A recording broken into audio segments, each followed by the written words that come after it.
Alors,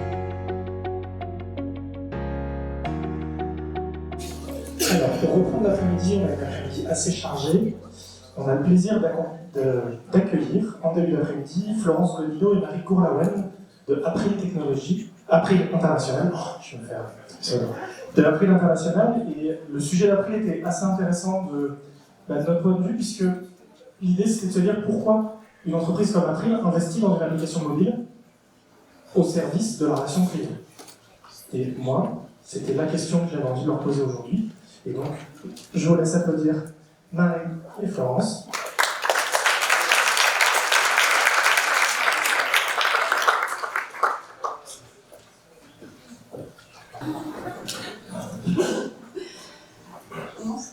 Bonjour tout le monde, je suis Marie Courlaouen, responsable projet marketing chez April International Care. Donc April International Care, c'est l'entité du groupe April qui s'occupe de l'assurance santé des expatriés.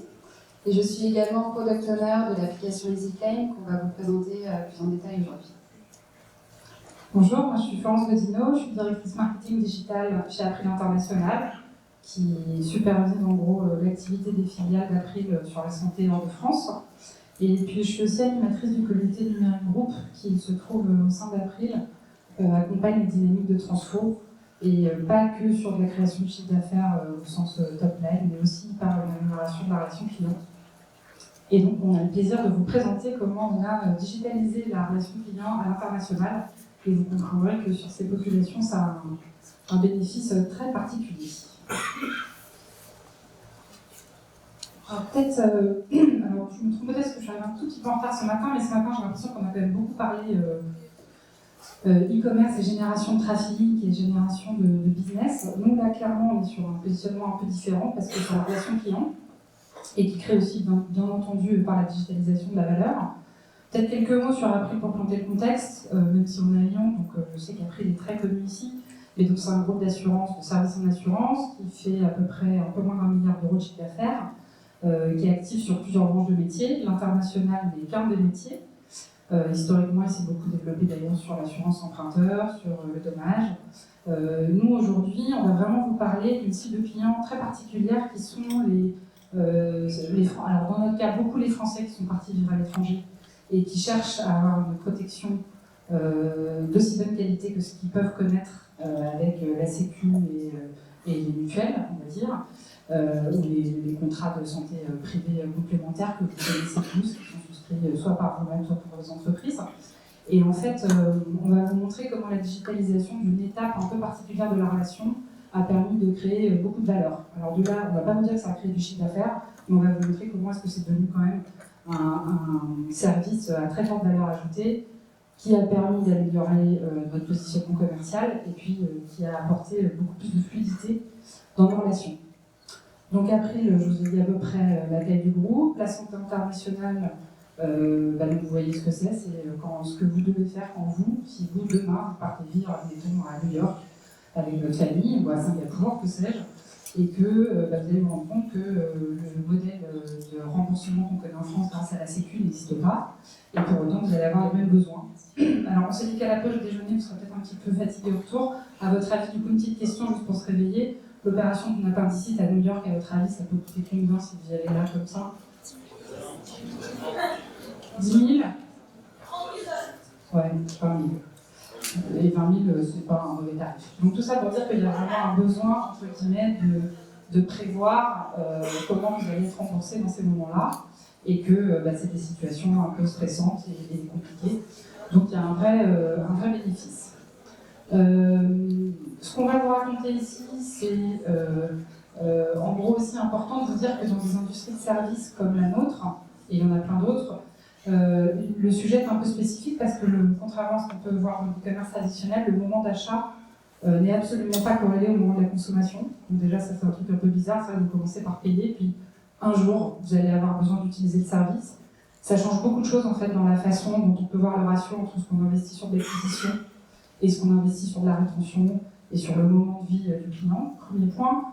Deuxième point, c'est bien sûr, nous on a décidé de se focuser sur la digitalisation de la relation client aujourd'hui, mais je vous rassure, la dynamique de digitalisation elle touche évidemment la totalité de la chaîne de valeur et bien entendu la distribution, c'est-à-dire comment on met dans les réseaux de distribution et en accès auprès des clients finaux nos produits.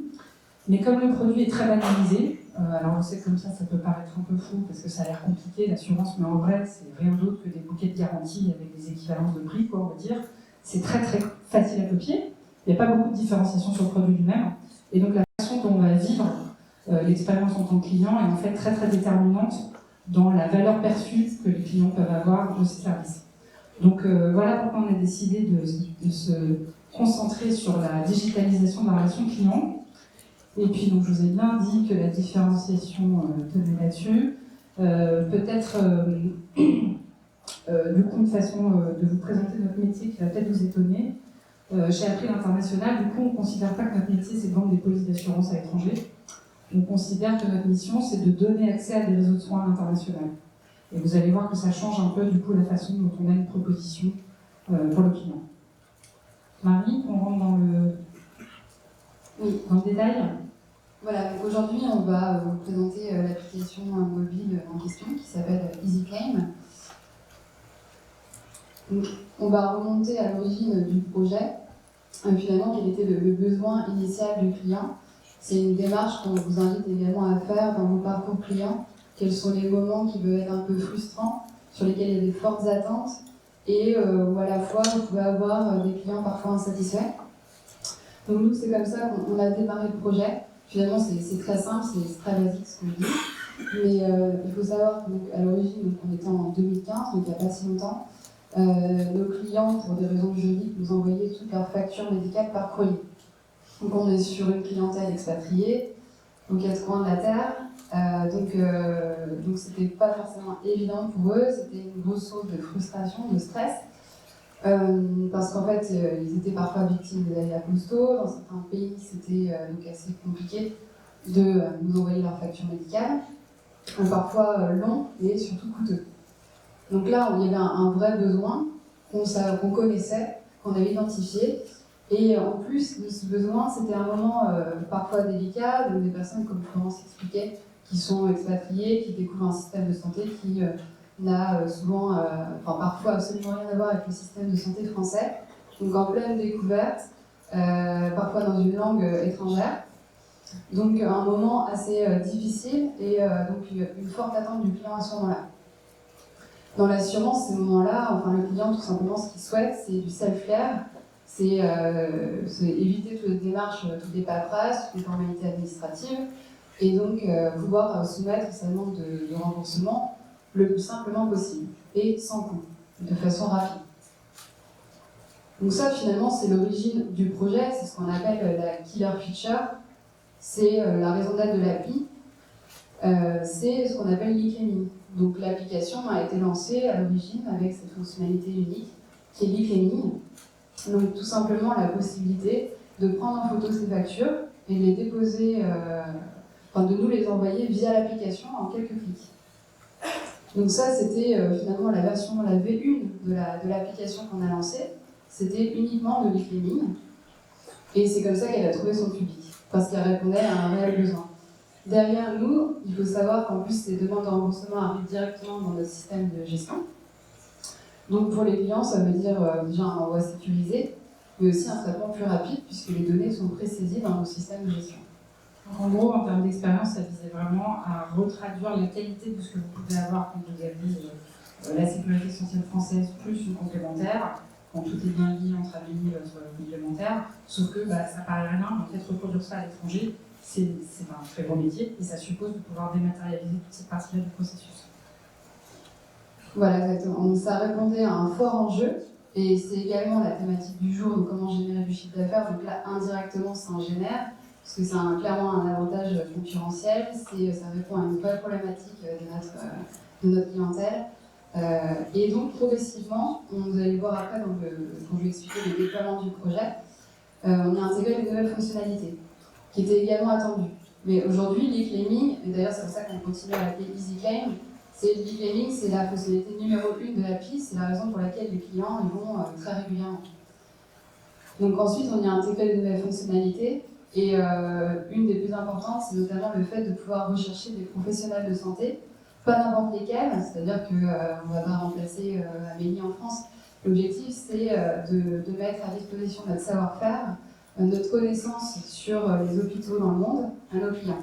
C'est-à-dire que je suis expatriée à Singapour, je souhaite connaître les hôpitaux avec lesquels April est partenaire, lesquels April me recommande. Si je veux aller voir un pédiatre pour mes enfants, je vais soit baser sur mon réseau, soit aujourd'hui on peut considérer que mon courtier en assurance va me conseiller. Je peux le solliciter pour qu'il me conseille, de par son expérience, sur les médecins à consulter, qui délivrent bien évidemment une prestation de qualité, mais qui pratiquent aussi des coûts raisonnables. On vous rassure, tout ce qui est évidemment médecine d'urgence, on ne passe pas par là. On ne va pas vous demander de consulter l'appli pour partir en urgence dans un hôpital. En revanche, quand vous commencez à penser, voilà, l'équivalent chez nous, orthodontie pour vos enfants, le bon pédiatre, voir un kiné régulièrement, bah là, pour le coup, l'appli va pouvoir vous recommander des bons médecins, mais aussi qui pratiquent des coûts raisonnables. Parce qu'il faut savoir que dans l'ensemble des pays du monde, vous n'avez pas nécessairement des contrôles aussi forts que ce qu'il peut y avoir dans des pays où il y a la sécurité sociale sur les prix qui sont pratiqués par les établissements de soins. Voilà, donc c'est un enjeu de pouvoir vous dire que vous allez aller chez tel dentiste, non seulement il est bien, il est réputé, et ça ne va pas vous coûter 10 000 € quand vous allez ressortir. Voilà, effectivement. Ensuite, donc, finalement, EasyClaim est devenu le point d'entrée de toute la relation client chez April International Care. Et donc, tous les moments clés du parcours client en assurance peuvent finalement être retranscrits dans EasyClaim. Par exemple, au niveau de l'hospitalisation. Une personne qui est amenée à être hospitalisée, elle a envie que ces formalités soient les plus faciles, les plus fluides possibles. Donc un maximum de transparence, du suivi en temps réel. On n'a pas toujours envie d'appeler son assurance, c'est pas un moment toujours très plaisant. Donc on a envie que son assureur soit disponible si on a un moment difficile ou une réclamation, mais la plupart du temps, on a envie d'être en self-care et de tout gérer en quelques clics et la paperasse est terminée. Donc dans le cadre d'une hospitalisation, si on n'est pas sur l'urgence, on peut utiliser un EasyClaim par exemple pour préciser une demande de prise en charge hospitalière. On remplit toutes les informations dont on dispose et ça arrive directement à l'équipe dédiée chez April International. Donc après, je vais vous expliquer un peu les différentes étapes du déploiement, sans forcément rentrer dans tous les détails, mais l'important c'est de voir que bon, l'application, la vue de l'application, on l'a lancée très rapidement, en moins de 6 mois, sur une fonctionnalité unique, très simple, donc le claiming, et on lui a laissé le temps de trouver son public. On l'a déployé progressivement, on a intégré ensuite aussi nos entités en Asie. Et puis assez rapidement, donc on ne l'avait pas entretenu, on a senti le besoin de retravailler son design, de réinvestir sur la technologie. Et donc ça c'était en 2017, et donc depuis finalement on a un budget alloué au projet en continu. Et on mise donc sur l'application en permanence avec des mises à jour de nouvelles fonctionnalités tous les 2-3 mois, en plus des améliorations continues. Donc c'est ce qu'on écrit là, Proof of Concept, le POC auprès d'une cible restreinte. On considère que le done is better than perfect, c'est-à-dire que parfois dans une application on va pouvoir imaginer des tonnes de choses, et en fait il vaut mieux commencer avec une version assez simple qui répond à un réel besoin, et là l'application va trouver naturellement son public. Et ensuite, on pourra l'étendre à d'autres fonctionnalités. Sinon, le risque, c'est de s'embarquer dans un projet qui va durer 2 ans et qui va se retrouver assez rapidement dépassé. Et également, donc, ne pas négliger l'accompagnement marketing, puisque c'est un outil qui est utilisé par les équipes de vente. Donc, il faut mettre à disposition des livrets marketing, documentation, tutos, démos, pour mettre en valeur l'application aussi avant-vente. La marketing.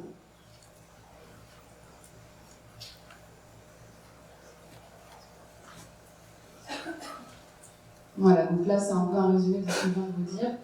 Finalement, il y a parmi les choses à retenir, c'est une application, finalement, il faut la faire vivre régulièrement, l'entretenir et allouer un budget à cette application en permanence.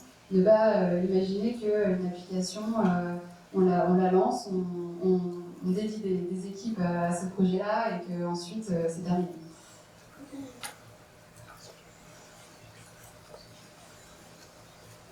Donc là, on a fait un petit récap de nos recommandations et aussi des points de vigilance. Donc je pense que ces points-là sont vrais, pas uniquement dans le cas de projets d'application de fidélisation en assurance, mais également dans d'autres secteurs et également pour des apps e-commerce. Donc parmi les doux, je dirais solliciter un UX designer. Nous, c'est ce qu'on a fait pour la refonte technique. Souvent, quand on est embarqué dans un projet, on a tendance à vouloir aller vite, on a une idée en tête, on ne se challenge pas forcément. Nous, on a vu la différence, parce qu'on a relancé l'appli avec un tout nouveau design, on a sollicité un UX designer qui a revu le parcours client, et présenté les choses d'une autre manière. Et ensuite, on voit les feedbacks des clients sur les stores qui finalement portent vraiment attention à ce robotique. Ensuite, travailler la mise en avant sur les stores, donc ça, c'est vrai aussi pour les applis d'e-commerce. Mais bien travailler les screenshots, les mots-clés pour que l'application ressorte correctement. Et surtout, si vous sollicitez l'avis de vos utilisateurs, prenez le temps d'y répondre. Si c'est des feedbacks positifs, on aura des remerciements rapides. Si les clients se plaignent ou sont mécontents dans les feedbacks qu'ils vous donnent sur les stores, prenez le temps d'y répondre. Parce qu'il n'y a rien de plus déceptif de solliciter un utilisateur sur son avis, enfin lui demander son avis sur une appli, et ensuite de ne rien faire de ça alors qu'il a fait l'effort de vous envoyer son avis. Et surtout, souvent, sans rappeler non plus ici, c'est des clients. En plus, quand ils viennent se prendre de l'appli, en gros, ils se payent pas de l'appli, ils se payent du produit, de la relation avec. Ça pèse quand même 2 fois plus lourd sur les applis clients, je pense, parce que ça veut dire qu'une certaine façon, vous êtes en train de mettre un petit coup de canif dans le niveau d'attente pour les clients évitent. Et souvent, en fait, ces feedbacks-là vont pas nécessiter de lourds développements. C'est-à-dire que les clients vont dire mais par exemple, sur EasyClaim, on peut prendre une photo de sa facture. Et certaines personnes voulaient simplement charger la facture depuis leur pellicule photo. C'était rien, c'était peu coûteux à mettre en place. Mais on a vu que ça sortait régulièrement dans les verbatims des clients, donc on l'a priorisé. Il y a peut-être parfois des petites choses comme ça que vous aussi vous pouvez mettre en production assez facilement, qui paraissent pas évidemment l'innovation du siècle, mais par contre qui changent réellement l'expérience de l'utilisateur. Ensuite, lancer un minimum valuable product, c'est ce que je disais tout à l'heure, partir de la killer feature, comme on dit, c'est la raison d'être de votre appli. Considérer la performance comme une feature aussi, ça c'est très important. C'est parfois quelque chose de difficile à vendre. C'est-à-dire qu'à un moment donné, une application, elle a besoin d'être rafraîchie, parfois de redémarrer de zéro avec une nouvelle technologie. Si on ne le fait pas, le risque c'est d'avoir une application qui devient très lente, voire inutilisable. Il faut éviter d'en arriver là. Et donc à un moment donné, il faut investir dans la technologie, investir dans la performance de l'appli et le voir comme une fonctionnalité à part entière. Donc il faut le vendre en interne. Évidemment, partir des besoins du client, ça paraît évident, et identifier un cas d'usage apportant du ROI, c'est vrai aussi pour une appli de fidélisation. On part d'un vrai besoin client, mais également là on le voit que les claims, les demandes de remboursement sont intégrées directement dans le système de gestion. Donc nos gestionnaires ont des demandes de remboursement pré-saisies et ils passent par, finalement ils arrivent à l'étape de relecture-validation. Donc même en interne, donc ça ne génère pas directement du chiffre d'affaires, mais ça améliore la rentabilité. Et puis ça améliore aussi évidemment la satisfaction client, directement par le fait de pouvoir le faire par des actes plus simples. Mais quand on pense au fait que le monde est dans un secteur très humain, ça arrive des gens qui sont au téléphone, qui parlent avec des clients qui ont des problèmes, on va dire. Il y a quand même aussi un sujet, on ne va pas se mentir, sur la gestion de la boîte, qui est de dire qu'en fait tous ces actes, non seulement simplifiés avec le client, mais permettent aussi de notre côté que les ressources humaines qui sont au téléphone avec ces personnes aient plus de temps pour vraiment les conseiller. Et pas passer du temps pour expliquer comment vous allez envoyer par la poste des documents, des machins, et qui encombre ensuite l'échelle. Donc c'est tout le bénéfice. Ça a été fait pour les clients finaux, mais le bénéfice latéral direct, c'est vraiment de pousser à l'automatisation à la dématérialisation de toute la chaîne de documentation côté entreprise. Et ça veut quand même dire à la fin que pour le même coût, on arrive à avoir plus de temps humain utile au téléphone quand vous en avez besoin, c'est-à-dire pas pour votre facture de dentiste pour le carie, mais pour le vrai gros PET, la vraie grosse hospitalisation, où là vous avez besoin de parler avec quelqu'un qui va vous expliquer techniquement comment il faut faire et comment ça va se passer. Voilà. Et donc ensuite, parmi les points d'attention, je dirais le fait de ne pas accepter systématiquement toutes les demandes d'évolution. C'est-à-dire que quand il y a une appli comme ça qui devient assez centrale dans une entité, il ne se passe pas un jour sans qu'une personne va venir me présenter sa très bonne idée. Et effectivement, souvent, ça peut être une très bonne idée, mais il ne faut pas perdre de vue l'objectif de l'appli. On l'appelle Easy Claim, c'est pas pour rien, il faut qu'on y trouve facilement déjà l'IPMI, qui est le cœur de l'appli, et puis toujours challenger les demandes qui nous sont faites, même si ça vient de la direction, c'est vrai pour tout le monde. Et c'est super important. Lancer son appli et ne pas l'entretenir. Donc comme je disais tout à l'heure, nous ça nous est arrivé par le passé, pour être transparent, on avait une appli avant qui s'appelait April Expat, qui était très bien faite, il y avait beaucoup de contenu, plutôt orienté conseil avant le départ, donc accompagnement plutôt linguistique, des conseils avant de partir. Et donc on avait investi sur l'application, mais au fil de l'eau, les années passant, elle est devenue complètement obsolète au fur et à mesure des évolutions, notamment d'iOS. Rien qu'une évolution chez Apple, ça peut vous casser le design d'une appli. Donc il faut être vigilant. Parfois, le front va devoir complètement évoluer en fait, avec une évolution d'iOS. Et si on n'investit pas sur ça, on se retrouve avec une application comme la nôtre où finalement il était difficilement possible d'aller plus loin que le menu. Enfin, j'exagère un peu. Donc après, elle est à jeter cette appli. Voilà. Du coup, Marie, peut-être en coût de, sans dévoiler le budget, mais en coût de run aujourd'hui, c'est quoi? Nous, disons qu'on a une enveloppe annuelle qui est un peu moins de 100K. Et donc après, c'est une enveloppe qui est constante, c'est-à-dire qu'on a le même budget au lancement qu'ensuite un budget d'entretien annuel. C'est ça qu'il faut avoir en tête au moment où on se lance dans un projet d'appli. C'est de prévoir quasi autant que ce que vous avez demandé au début, si vous voulez la faire vivre et la faire évoluer. Et attention sur le budget, parce que vous ne repartiez pas avec des chiffres qui font peur. C'est ce type de coût, parce qu'on parle là d'applications clients interfacées avec des vieux legacy systems, donc une grosse partie du projet. Et du coup, c'est comment j'interface la donnée de l'app au système de gestion super vieux assurantiel. On n'est pas en train de dire que les apps coûtent 100 € à développer. Là, c'est dans le cadre d'un projet d'intégration très fort avec des applications de métier. Oui, c'est ça, parce qu'en fait, EasyClaim, c'est une application commune à plusieurs entités d'April, donc elle communique avec différents systèmes de gestion, et également avec un outil qui répertorie l'ensemble des professionnels de santé recommandés par April. Donc en fait, elle communique avec différents outils, différents systèmes de gestion, et c'est là la complexité de l'appli. Donc c'est pas visible à première vue. Alors là, on va vous délivrer quelques exemples d'indicateurs importants à suivre pour une app de fidélisation. Après, tout dépend de la taille de vos équipes. Vous êtes peut-être en mesure de suivre un nombre assez important de KPI. Nous, on se focalise sur quelques KPI qui nous semblent importants. Donc le rapport installation et désinstallation, sachant que c'est à relativité aussi par rapport à votre marché. Parce que par exemple, nous, on est sur une population d'expatriés qui, un jour ou l'autre, rentre dans son pays. Donc, on a un rapport des installations qui est assez stable, en fait, puisqu'on a presque autant de personnes qui partent que d'autres qui reviennent dans un pays d'origine. Donc, c'est pas forcément alarmant d'avoir un nombre d'installations important. Tout dépend de votre marché.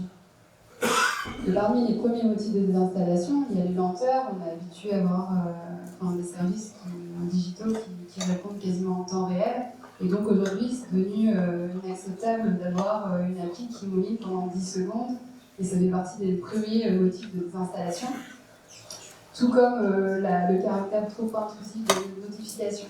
Donc si je reçois trop de notifications, ou si les notifications ne me paraissent pas personnalisées, c'est-à-dire qu'elles n'ont absolument rien à voir avec ma situation, ça fait partie des premiers motifs de désinstallation d'une appli.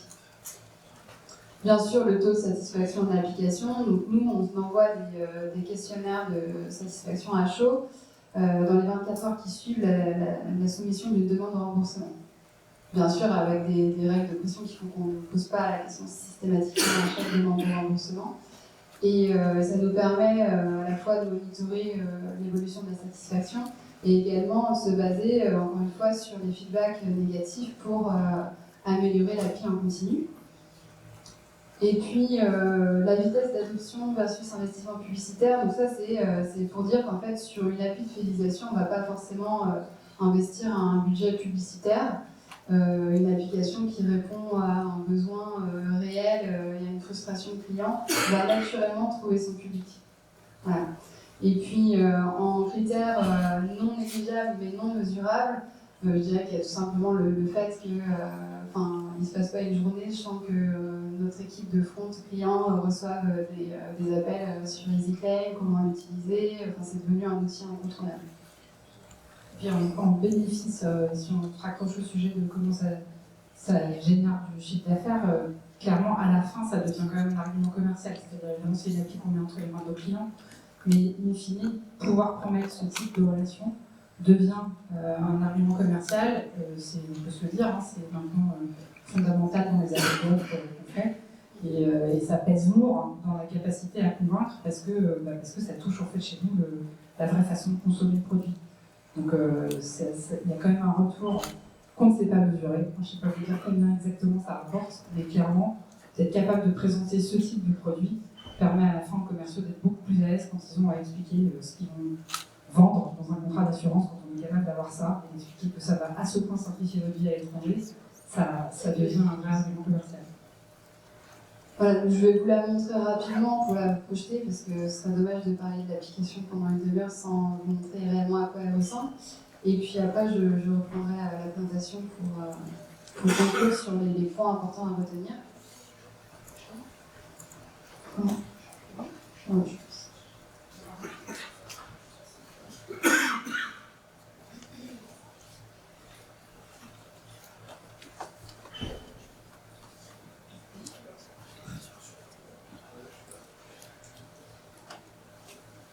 Je vais essayer de me coordonner entre le micro et la navigation sur l'appli. Voilà, donc là c'est la home. En fait, il y a un compte démo qui est utilisable avec des données factices. Et en fait, ça permet aux commerciaux, et c'est très apprécié parce qu'en fait, ça permet d'utiliser l'appli comme un client final. Donc il y a les fonctionnalités clés.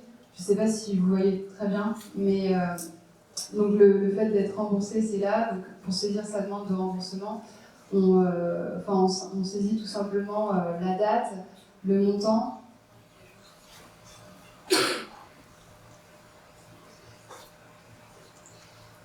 Là, c'est le moment où tu peux sortir la blague sur le bug technique. C'est la vie que vous avez dit normalement à tous les cons, on va faire la démo, c'est le jour où on va avoir un bug technique. Ouais. Je pense que c'est peut être projeté s'il y a un décalage. Bon, donc normalement, on saisit le montant. On saisit le montant et la date. Ouais. On déclenche son appareil photo. Je recommencerai, ce serait dommage. Voilà. Alors. Bon, bah écoutez, alors donc, du coup je vais vous expliquer, hein, ça fait partie du moment de solitude. Donc à ce moment-là, donc, on saisit le montant, on prend en photo la facture, et ensuite là, c'est directement, on a un message de confirmation, et après on a le suivi des demandes qui est juste derrière.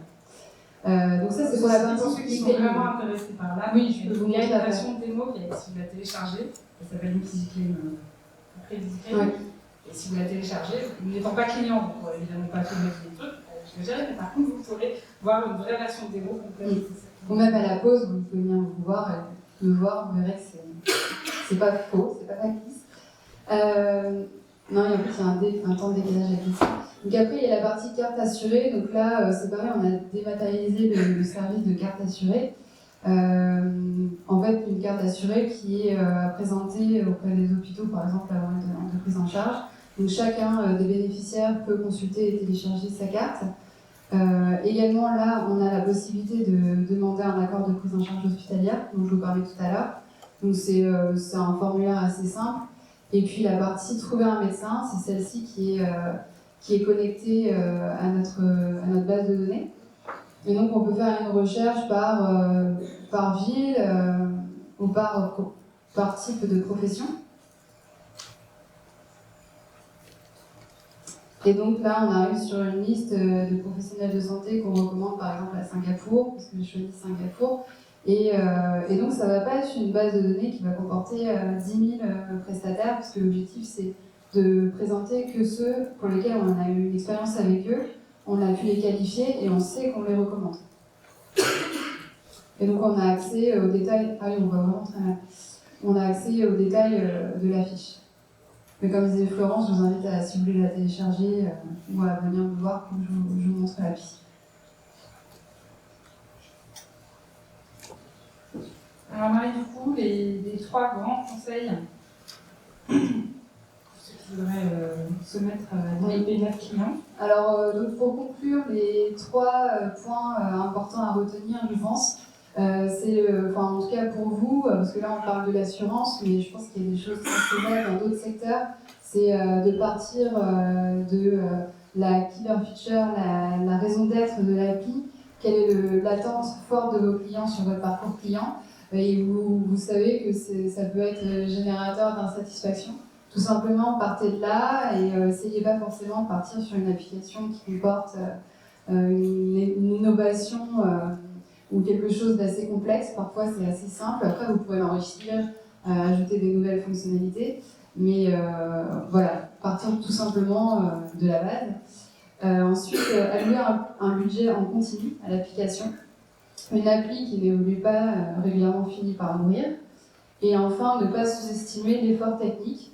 Ne pas toujours miser sur le design et la nouveauté, c'est important, mais il faut garder en tête que l'un des premiers motifs d'insatisfaction des installations, c'est la lenteur d'une appli. Et donc, il faut faire en sorte que la fonctionnalité phare de l'appli, qui est pour nous Clickming, fonctionne rapidement et de façon efficace.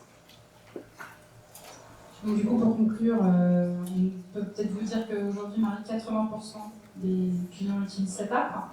Les 20% qui ne l'utilisent pas, c'est en réalité c'est pour des actes qui ne sont pas vraiment intégrés. C'est-à-dire qu'il y a encore une partie du flux qui doit rester manuel. Donc c'est un taux d'utilisation énorme. Comme je disais que ça fait partie maintenant pour nous, c'était pas fait dans notre outil commercial, c'était partie quand même des fonctionnalités clés dans tous les appels d'offres sur lesquels après les retenues, l'appel international, les retenues auprès des entreprises qui des salariés. Et donc c'était une façon de vous montrer qu'au-delà de la génération directe de chiffre d'affaires via le digital, que la digitalisation plus bas dans les parcours peut vraiment apporter beaucoup, notamment dans des industries sur lesquelles, encore je le répète, mais sur lesquelles l'achat du produit n'est absolument pas corrélé au moment où vous allez le consommer. Et donc savoir mettre un niveau de qualité via le digital au moment où cette relation est vraiment clé et permet de retenir les gens. Sur un secteur où 75%, je sais plus, 73% des clients disent que clairement ils sont prêts à changer de fournisseur. Ils ne sont pas attachés ni à la marque. Le fait de pouvoir vraiment avoir des features clés dans ces moments de vie importants est essentiel. Merci. Merci.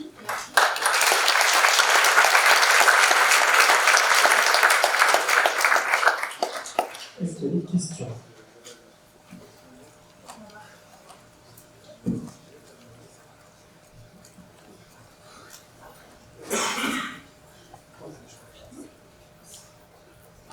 Bonjour, en réalité j'ai 2 questions. La première, elle concerne, vous avez dit qu'il y avait 80% des utilisateurs aujourd'hui sur l'application. Est-ce que c'est sur l'ensemble des features ou simplement sur le feature initial que vous avez pour les factures?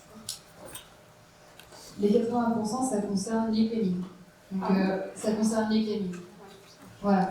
Effectivement, c'est la fonctionnalité qui est la. Enfin, je veux dire, les clients vont sur l'appli pour les Clickming. Et le reste se fait connaître petit à petit, mais c'est finalement assez nouveau, parce que ça fait moins d'un an qu'on lance de nouvelles fonctionnalités. Donc on a progressivement des utilisateurs, mais les 80% c'est clairement sur les Clickming. Et ma deuxième question, du coup, concernait sur plus la partie présentation des prestataires que vous avez sélectionnés, donc des prestataires de santé. J'imagine du coup qu'il y a un choix réduit. Ce que je trouve un peu surprenant, c'est qu'en général, on aime bien avoir le choix. D'un point de vue utilisateur dans le monde digital, on aime bien faire le choix d'avoir des prix, dans le comportement et dans la partie repos. Repos, c'est quelque chose qui est assez important. Pour le domaine de la santé, effectivement, c'est bien de montrer qu'il y a eu un travail de sélection. Alors, je suis peut-être un peu trop loin, mais je n'ai pas forcément vu en quoi vous indiquez ou comment vous présentez au travers de l'application qu'il y a une sélection qui a été faite sur des critères secure et qui vont rassurer du coup l'utilisateur. Alors là, c'est vrai que dans la démo, on vous a montré tout les réseaux de soins disponibles à Singapour. Évidemment, si on allait chercher un dentiste, ça vous aurait plutôt ranké les dentistes les plus près de chez vous, puisque vous renseignez votre adresse de là où vous vivez. Mais sur la question des réseaux de soins, en fait, il faut bien comprendre que là, pour le coup, au-delà de l'app, ça touche en fait notre métier de base. C'est-à-dire que notre métier, c'est bien de sourcer des établissements avec lesquels on négocie pour pouvoir pratiquer des prix acceptables. Parce que la vraie vie, c'est que vous, si vous partez demain à l'étranger sans assurance et que vous pointez à l'hôpital, vous serez soigné. Dans beaucoup de pays du monde, on ne refusera pas l'hôpital, mais par contre, vous aurez une facture au prix coûtant. Et là, pour le coup, on retombe plutôt dans la mécanique d'assurance.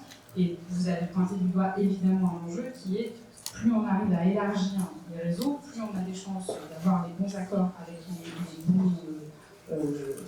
bons établissements. Mais là, l'enjeu pour le coup, c'est aussi de pouvoir sélectionner des établissements en tant que distributeur d'assurance avec lesquels on veut travailler.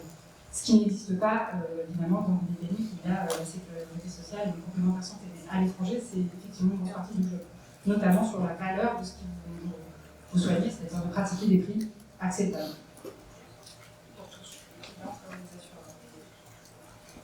oui, c'est vrai. Et en complément, par exemple, aux États-Unis, la santé, c'est, je ne sais pas si vous connaissez, mais c'est un réel business. Donc généralement, les factures sont exorbitantes et souvent sont amenées à être négociées. C'est-à-dire que c'est quasi systématique qu'il y a un discount sur une facture médicale, ce qui est inimaginable en France. Donc c'est effectivement tout notre métier et tous les enjeux. Pour vous donner juste une petite, parce que après on peut plus voir que le sujet est passionnant, mais pour vous donner juste une petite idée sur la chaîne de valeur dans l'assurance dans le monde, nous on est plutôt dans un continent où les assureurs sont extrêmement puissants et on va dire les réseaux de soins très gérés en mode public. Pour vous donner une idée, dans les grandes acquisitions de ce qui se passe en ce moment dans l'assurance, aux États-Unis, c'est des réseaux de soins qui rachètent des assureurs à 5 contraires. Voilà, donc ça donne une idée dans certains pays de où est, entre guillemets, le vrai pouvoir financier. Est-ce qu'il est chez les réseaux ou est-ce qu'il est chez les intermédiaires qui construisent les mécanismes d'accès à ces réseaux?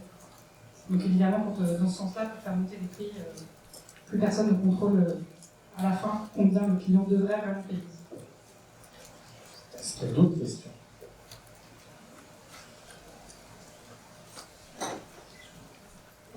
Bonjour. Comment est-ce que vous mesurez l'effort de digitalisation que vous avez mis en œuvre au sein de l'entreprise par rapport à ce projet?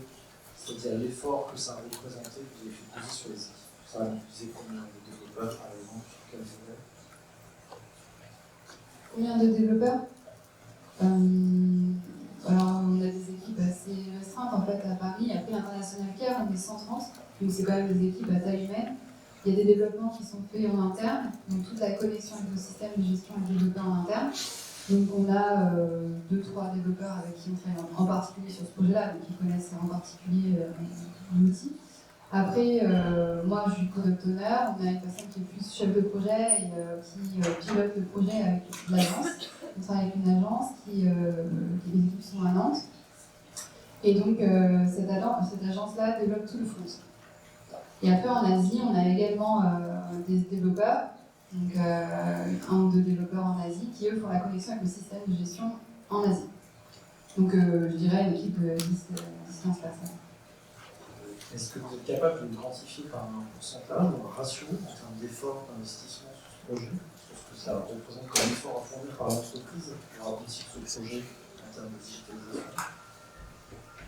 Vous voudriez la part de ce projet sur l'ensemble des investissements IT? Non, on ne va pas trop. On va pas en termes de chiffres, en termes en fait, d'efforts que ça nécessite de mobiliser au sein de l'entreprise. Est-ce que ça représente 10% de la totalité de l'effort que vous avez investi sur l'année, pas forcément financièrement, mais aussi en termes de ressources humaines au sein de l'entreprise pour arriver à ce type d'évolution? Je crois qu'on n'est pas à l'aise. Non, moi je saurais. En plus, je saurais pas. Donc le truc, c'est que comme on vous a dit combien elle a coûté à peu près, voilà, c'est on disait grosso modo, elle a fixé tout compris, y compris sur la connexion avec les back-ends, moins de 100 000 €. Et on recommandait, on expliquait, en évolution régulière, en fait, on redéfinit les mêmes montants chaque année. Parce qu'on a fait un petit peu moins, bien sûr. Mais en vrai, la killer feature qui est sortie, les lots qui sortent derrière pèsent à peu près la même taille. Oui, voilà. Et après, l'application, elle est toujours, je dirais, dans les P0 de la roadmap, c'est-à-dire que oui, on a des équipes ici qui sont mobilisées en continu, on a des partenaires clés avec lesquels on travaille, et il y a des fortes attentes en fait sur l'application. Donc, quand je disais qu'on délivre tous les 2-3 mois, là par exemple, dans une semaine, 10 jours, on va délivrer un nouveau service, la téléconsultation. Donc, c'est parfois des sujets complexes qui mobilisent pas mal de gens. Téléconsultation et en lien avec votre question, bien sûr, l'orientation vers comment est-ce qu'on va présenter des providers auxquels on fait particulièrement confiance. Voilà. Des providers qui, sur les 3 dernières années, n'ont pas surfacturé, ont été hyper fermes dans la façon de réaliser les patients, n'ont pas cherché à vendre des opérateurs. Voilà. Ça, par exemple, on travaille sur comment est-ce qu'on va être capable de donner de la valeur à cette information pour le patient.